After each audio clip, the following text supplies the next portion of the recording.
The first job of the president is to protect America. Our next president must be prepared to lead. I know Jeff. I know his good heart and his strong backbone. Experience and judgment count in the Oval Office. Jeb Bush is a leader who will keep our country safe. If I had a choice between Cruz and Trump, I think I would choose Trump. The reason is that Trump has proven already that he's completely malleable. Ted Cruz is not malleable. Two ads now running in New Hampshire. One, there you saw the former president endorsing his brother, not a surprise there. The other, a former president endorsing Donald Trump, quite a surprise, and Ted Cruz campaign jumping on that. I want to put up the tracker of how many events candidates have done. Yesterday we had something similar, but it did not have Carly Fiorina in there. For that we apologize, because she has had 149 events in the state of New Hampshire since this campaign has begun, and there you see all the others. The newest poll out is a CNN MUR poll. And there you see it, 29% for Donald Trump.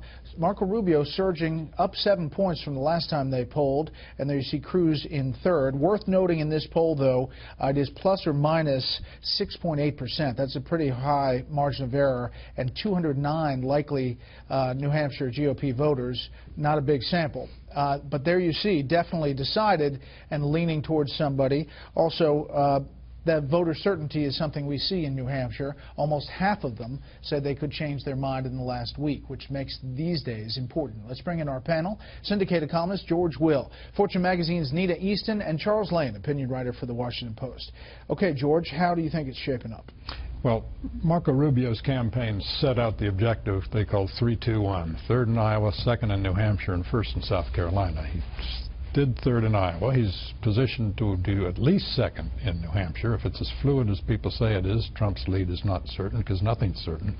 And in South Carolina, he has the endorsement. We don't know how much endorsements matter, but if they matter, Trey Gowdy and Senator Tim Scott matter a lot. The question is, who is most apt to be eliminated, either by New Hampshire or the combination of New Hampshire and South Carolina? Kasich, Bush, or Christie, two of those three are up to go. And then the question is, who's ready to play on the 1st of March? Look, that's a long way ahead, early in February. But Iowa and New Hampshire have 1.4% of the American population. The first four, had South Carolina and Nevada, in February are going to select 160-some delegates. On the 1st of March, Super Tuesday, 624 delegates will be selected. That's the most of any day. It's slightly more than half needed to nominate.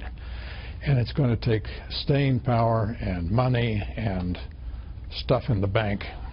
Cruz has both. Let me just play this one soundbite, because while Rubio is looking good in that poll and people say he's surging in New Hampshire, there was not a positive moment for Rubio today when his latest endorser, Senator Santorum, went on a morning show. One of the things I wanted is someone who had some experience in this area, and that's why we decided to support Marco Rubio. Let me ask the question one more time. List one accomplishment that Marco Rubio has achieved in 4 years in the United States Senate. It doesn't even have to be a passed bill. The bottom line is there isn't a whole lot of accomplishments, Joe, and I just don't think it's a fair question to say you look over the last 4 years where nothing has happened and then blame one person because he didn't get accomplishments done. Neither did President Obama. Well, to be fair to Rick, I mean, Rick has spent the better part of the last year and a half running for president on his campaign. He just endorsed this last night, so I wouldn't expect him to be entirely familiar with my record and my time. Bottom line is, I'm proud of my service of public record. We have real achievements, not just in the U.S. Senate, but in my time as Speaker of the House and as a state legislator. Nina. Well, first I have to disclose that my husband is a Christie advisor in all of this. But I have to say what's really struck me in the days coming out of Iowa and going into New Hampshire is that this eagerness by Republicans and the media to anoint an establishment candidate, and it seems to be Rubio. And so you see the Rubio getting both positive attention and negative attention and negative attacks. But here's the thing, even if Rubio comes in, say, second and comes out of this, you're going to still have 3 lanes. You're still going to have Cruz, you're still going to have Trump, who's got a commanding lead in New Hampshire, which everybody talking about Rubio seems to forget. And then you're going to have the establishment candidate who, by the way, will not have won won Iowa or New Hampshire. In 40 years, there's only been one candidate to go on to be the nominee who hasn't won Iowa and New Hampshire, and that's Bill Clinton. And that's and he didn't win. You know, he came back. He was comeback kid in New Hampshire, and it was Tsongas's state, and you know he didn't win for that reason largely. But it's still, you know, that you've still got this establishment vote that is weak compared to Trump and Cruz. Right. Speaking of Trump and Cruz, today again focused a bit on looking back at Iowa. We'll see what happens. It's up to them. I'm focused only on New Hampshire right now. I don't care about that. Everybody knows what took place. Everybody knows that a lot of fishy stuff going on. Donald Trump is very rattled right now. He told the entire world he was going to win Iowa, and then he didn't win. And his reaction is he got very angry. You know, he said, how stupid could the people of Iowa be?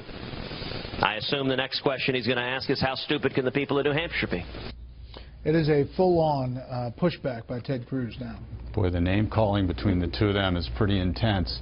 I guess if I had to pick, like Jimmy Carter posed us the choice, I would at least give Cruz the upper hand to the extent that I do think Trump's kind of complaining about the process out there, even though there's a little bit of substance to it, is kind of off message for him. I think he dialed it back today, and that's that soundbite you just heard. Yeah, well, there were a lot of tweets over the last 2 days, and he's been forced to dial it back because it's not playing well. I just want to go back to, for 1 second, to that Rick Santorum point about Marco Rubio.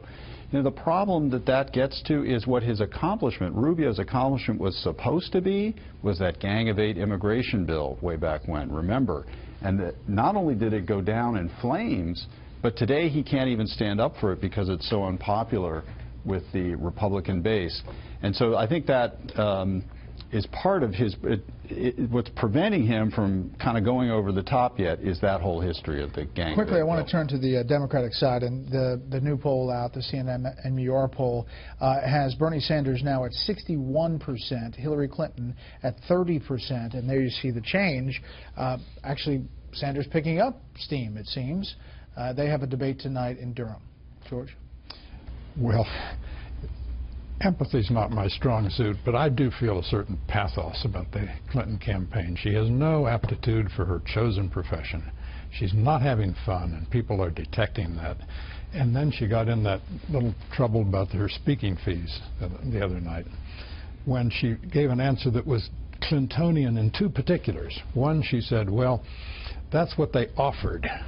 $675,000. Yeah, they don't offer. They negotiate with your agent.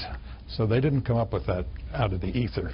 Second, then she said, well, and besides, I wasn't committed candidate at that time. Meaning what? I wasn't announced. I wasn't sure I was going to run. People hear that, and all they hear is, what's the meaning of is? It means she was politically calculating. And you know, and her big problem, of course, is all this money that she's taken from Wall Street. And so now we have new numbers coming out, something like $20 million that her campaign has taken. I think it was the Washington Post did a calculation that all of her federal campaigns, Senate and presidential, have taken more money from Wall Street than Bill Clinton, president's entire campaign history. And I'm sure we'll hear about that tonight.